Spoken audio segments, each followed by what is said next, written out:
मी ह्या अशा गोष्टींना जास्त काही महत्त्व देत नाही. माझं इतकंच सांगणं आहे, जर का इतकीच खरी विकास कामं झाली असती तर ही वेळ आली नसती, इतकंच मला वाटतं. ही लढाई धनशक्ती विरुद्ध जनशक्ती आहे. मला विश्वास आहे माझं संपूर्ण कुटुंब, मित्रपरिवार, नातेवाईक हे माझ्या पाठीशी ठामपणे उभे आहेत आणि नागरिकांचा देखील मला तितकाच पॉझिटिव्ह प्रतिसाद आहे.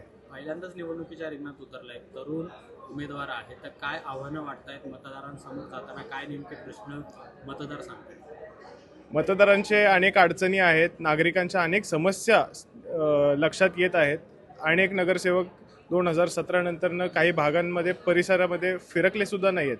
दुर्दैव आहे ज्या ज्या कंडिशनमध्ये आत्ता नागरिक आहेत, खूपच वाईट वाटतंय.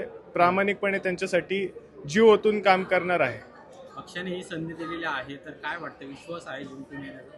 100% विश्वास आहे. आदरणीय पवारसाहेब, आदरणीय सुप्रियाताई, आदरणीय वंदनाताई, त्याचबरोबर अंकुशांना, रोहित दादा असतील, त्यांनी जो विश्वास माझ्यावरती टाकलेला आहे, मला नक्कीच विश्वास आहे आणि त्यांना देखील लोकशाही मराठी ऐका, पहा, जागरूक रहा.